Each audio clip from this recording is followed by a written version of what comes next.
আসসালামু আলাইকুম রহমতুল্লাহ। আজকে আমরা বড়দের একটি সুন্নতি সালোয়ার কেটে দেখাবো। সালোয়ারটি লম্বা ৩৯ ইঞ্চি, কাটবো ৪১ ইঞ্চি। প্রথমে কাপড়টিকে 4 ভাঁজে ভাঁজ করে নিব। তো বন্ধ পাশটি থাকবে আমার দিকে আর খোলা পাশটি থাকবে সামনের দিকে। তো প্রথমে লম্বার মাপ নিয়ে নিচ্ছি ৪১ ইঞ্চি, যেহেতু কাটবো ৪১ ইঞ্চি এই জন্য। এরপরে মোহরাটা হচ্ছে ৯.৫ ইঞ্চি, হাই হবে ১৮ ইঞ্চি। তো এখানে যেহেতু আমরা বড়দের সালোয়ারে কলি দিচ্ছি না, এই কারণে আমরা হাইটা একটু বেশি করে নিচ্ছি। তো কেউ চাইলে এর চেয়ে কমেও নিতে পারেন। আর চওড়া আছে 18.৫ ইঞ্চি।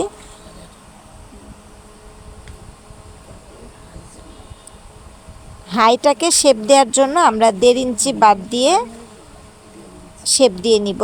১.৫ ইঞ্চি কমিয়ে শেপ দিয়ে নিচ্ছি।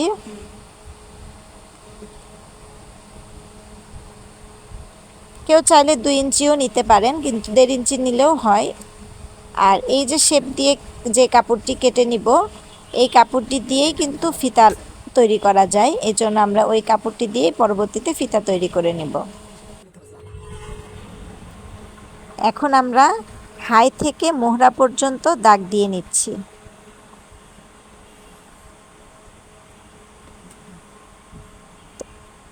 এই যে এভাবে করে হাইয়ের শেপটা দিতে হয়।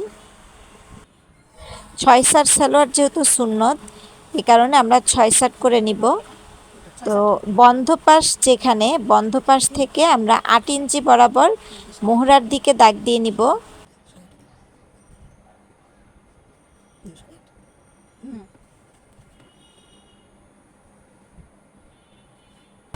আবার একইভাবে মাঝেও একই চিহ্ন দিব, আবার কোমরের দিকেও ৮ ইঞ্চি পর্যন্ত চিহ্ন দিয়ে নেব। এবার পুরোটাকে মিলিয়ে দাগ দিয়ে কেটে নেব।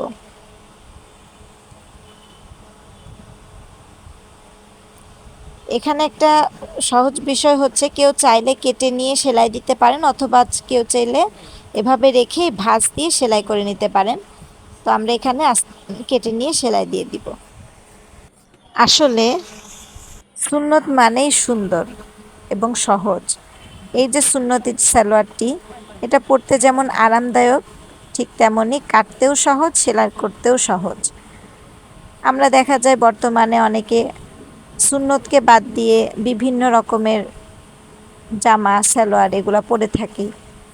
এর দ্বারা কিন্তু ফজিলত থেকেও বঞ্চিত হয়। আবার আমি যে আল্লাহ পাক, ওনার রসুল হুজুর পাক সাল্লাল্লাহু আলাইহি ওয়াসাল্লাম ওনার উম্মত, সেটারও বহিঃপ্রকাশ থাকে না। হ্যাঁ, এ কারণে সুন্নতেরই অনুসরণ করা আমাদের উচিত। আবার আল্লাহ পাক তিনি বলেন যে কুল্লু নাফসিন যায়িকাতুল মাউত, প্রত্যেক নফসকেই মৃত্যুর স্বাদ গ্রহণ করতে হবে। অর্থাৎ প্রত্যেকেই আমরা একদিন দুনিয়া থেকে চলে যাব।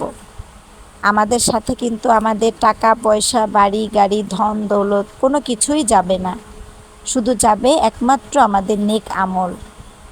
এজন্য আমাদেরকে নেক আমল বেশি বেশি করতে হবে। আর নেক আমলের মধ্যে সর্বোত্তম নেক আমল হচ্ছে সম্মানিত সুন্নত ওনার অনুসরণ করা। আমাদের প্রিয় নবীজি হুজুর পাক সাল্লাল্লাহু আলাইহি ওয়াসাল্লাম তিনি যেভাবে চলেছেন, এবং ওনার স্ত্রী এবং কন্যা আলাইহিন্নাস সালাম ওনারা যেভাবে চলেছেন, সেইভাবে চলাটাই হচ্ছে সুন্নত ওনার অন্তর্ভুক্ত। তো ওনারা যে পোশাক পরেছেন, যেভাবে চলেছেন, যা খেয়েছেন, সমস্ত কিছুই সুন্নত। তো প্রতিটা সুন্নত ওনার অনুসরণ যদি আমরা করতে পারি, তাহলে আমাদের নেক আমলের পাল্লা ভারী হবে। পরকালে আমাদের নাজাত লাভ করা সহজ হবে, এবং দুনিয়ার যেই অস্থায়ী আবাসস্থল, এখানের সুখ শান্তির থেকে পরকালের সুখ শান্তি অনেক অনেক বেশি প্রয়োজন। তো পরকালেও আমরা শান্তিতে অবস্থান করতে পারবো। তো আল্লাহ পাক রব্বুল আলামিন তিনি যেন আমাদেরকে প্রতিটি সুন্নত ওনার যথাযথ অনুসরণ করার তৌফিক দান করেন। আসসালামু আলাইকুম ওয়া রাহমাতুল্লাহ।